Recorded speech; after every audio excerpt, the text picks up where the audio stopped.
Kim DeSoto, and I'm the hair color director here at Spa in the Valley. Welcome. We have an amazing day ahead of us. We have an incredible artist visiting.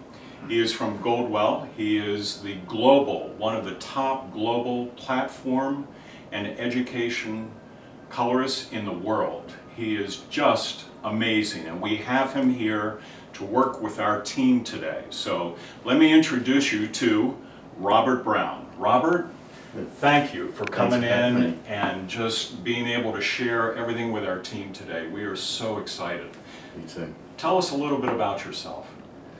I was a Navy brat and ended up in Memphis, Tennessee, of all places. Very conservative town, beautiful girls, but not very mod, if you will. And started hair school the summer of my sophomore year in high school. I was 16. I honestly thought I had run across some girls that did hair, and I thought they made it look like it was fun, and I thought it was something I would do in the dorm room, pursuing either a career in photography or maybe theater. And I thought it would just be a lark to be able to cut hair in the dorm, for some extra money. Hairdressing is one of those crafts where there's not really an aptitude test for it. So you start beauty school and you might enjoy it or like the idea of it, but it doesn't mean you can do it. Right. And for myself and probably for most of your staff, we were the group that was probably easy for. And I enjoyed it and I loved it. And it was on the crux of everything turning from very old-fashioned coiffure, beauty shop type things into getting more advanced with technology, chemicals, color placement, more sophisticated. And I was just drawn to it, of course, back in those days, perming. All the super Perming, curl. right, Yeah. so that was the way people made their bread and butter back then.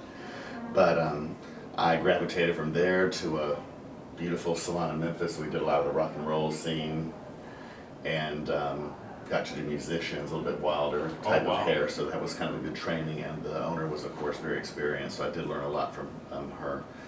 But I segued into 6 years as a professional figure skater with Ice Capades. Really? And it was just my ticket out. It was either that or the military. So it was just like I wanted a ticket, to get out with all those beautiful girls and everything. So I promised myself I wouldn't tell anybody I cut hair until, but 5 days later I did a haircut in my hotel room, and next thing you know, it was game on. So on tour there was probably, 36 showgirls, 12 guys, principal ladies, the truck drivers, the office staff. About 80-something people. So I did pretty much everybody's hair on the side, but it was the 80s, and the young ladies in the show had to wear wigs for most of the performance, and then had to wear their natural hair for a finale. Wow. After being all, sweaty and running around with those wigs flattening their hair. So I had everyone's hair permed, and showed them how to do big pin curled against the head, crisscross bobby pins, do-rags, and they would snatch those off and rip them out and give their hair this big zhuzh back in the 80s when it was big hair. Spray the sides like the Cobra, and the big top. And that is how I got turned on to Goldwell, because people forget that Goldwell started as a perm company in the 1940s, and Goldwell actually means golden wave, and that's how I got turned on to the Goldwell perms first, back in the 80s, and so my love for Goldwell just kind of grew from there. Wow. So you were almost getting prepped for the whole platform with the one style, one way, and then switch into the next. Right, like what could you do with it in 2 minutes kind of thing, like switch and go for sure. So how long have you been in the actual industry now? Let's Roughly. see, the license and then 6 years on the tour with the road. My mother convinced me I would be the world's oldest chorus boy, and they insisted that I settle down and come home to Memphis.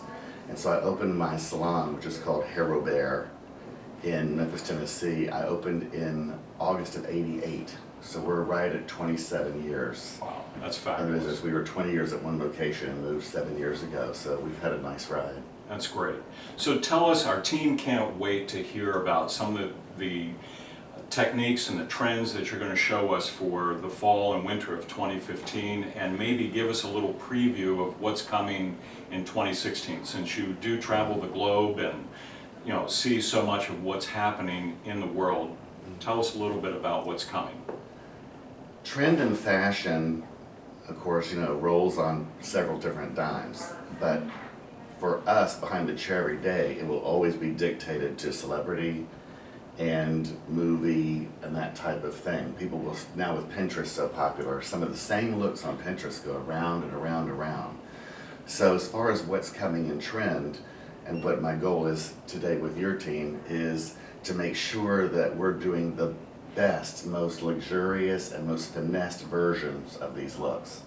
There's still, you know, ombre's not going anywhere, hand painting's not going anywhere, but there's good and bad versions of everything. And I always like to share with, you know, the group, it's, you know, we can get together and we can teach facts and formulation, but you can't teach taste. You can influence it, but you can't teach it. And, So and mine is not better than yours or anyone's. It's subjective to who you're pleasing. And just, to me, just like, you know, for this group, like, what does the Spa in the Valley woman look like? What's the hand stamp we want to do to make sure that these looks are just the ultimate, just where you just like spot them, like, oh, stand out from the other ones. And so I think we're still going to see, hopefully, improvements in dip dyeing, hand painting, all that stuff, a little bit more sophisticated, less contrast, less juvenile looking. So a certain sophistication that's coming. Very sophisticated, and of course, you know, in trim they'll say, you know, we went from the bob to the lob. Now that style, it's the even longer lob. Girls finally playing again with center parts, which we have so many girls who are so used to that side bang tuck behind the ear. Just getting them to go to a center part actually feels new and fresh to them. You hate to say boho chic, but that's still kind of very worn in. It's hard to look to catwalk fashion hair for inspiration, in my opinion, only because the designers don't want us to do such incredible hair design that the audience is looking at the hair. Right. When you do catwalk hair, you're basically making all the models look like a team. It's like a uniform. It's like everybody's doing like a low pony, Right. a quiff, something, you know, slick back, something very chic and classy that looks beautiful, but just where they all look the same. Is to get uniformity so that they become mannequins and you look at the clothes. Right. So that doesn't really inspire me from a design standpoint. It can, you know, hats off to the session hairdressers that do catwalk, hats off, but I'm just saying that's not really where we go to for, Right. you know, street inspiration. Style comes from the street. And it's no secret that designers just watch what the kids are doing in the clubs and they make it out of better fabric. Yep.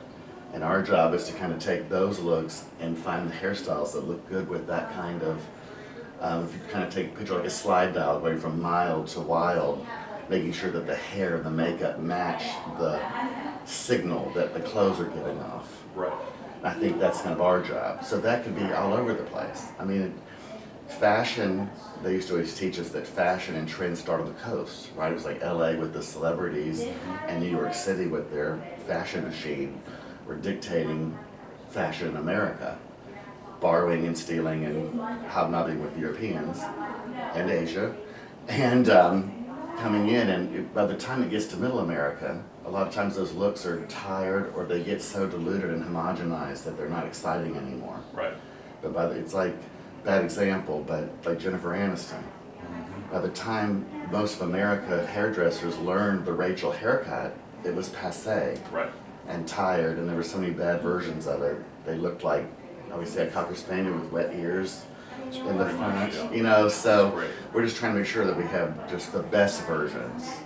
We The can't most wait to see what you're luxurious bringing us. versions, Can't right, wait. yeah, that's the And idea. the last question I have is, what would you say to the folks out there that are thinking about joining our great industry, and in particular for the new stylists, the new colorists that are coming into the profession and trying to build their clientele? What words of advice would you give them? Well, you definitely want to do your research on where you go to school. You want to meet some hairdressers who are actually in the business, meet some of the new ones that are recently out and about, kind of get the feeling from them, speak to some seasoned stylists, ask about their journey, and find in your local area where the best school is and what kind of color they use. Goldwell does a fantastic job partnering with some of the major beauty schools around the country where we get our color in there. So there's so many Goldwell colors that come right out of school, and they're already just head and shoulders above the group. Because a lot of that stuff you just can't learn until you get your hands in and do. You know, you can do mannequin heads all day long, Yeah. but at the end of the day, it really has to be that. But that really is the way to go, just to research your area. Every area is different, but there's fantastic beauty schools, and they have, you know, they'll give you a walkthrough, show you around, but really just ask, go online, go on Facebook, and just ask, where'd the local hairdressers go to beauty school? They'll all have an opinion. They'll all have someone that they back. That's really the way to go. Maybe spend a day in the salon with somebody before you take the big plunge to see if that's really something that you can do. So partner with a good salon Right. in the We area. really should design an aptitude test for hair to see, like, can That's you true. do it? You know, That's true. will your hands do the craft? So. That's true. Yeah. Well, thank you so much for coming in. Our team can't wait to see all the things that you've brought us. I can't wait. We can't wait to get started. So thank you so Thank much. you, yeah. I really appreciate it very much, Robert. Thanks, Very much. Thanks. And if you'd like to see more about what's happening here at Spa in the Valley, check us out on YouTube, Twitter, Facebook, and of course our website, spainthevalley.com. And just give us a call at 410-771-0200. Thanks for watching. Until next time, we'll see you then. Take care. Bye-bye.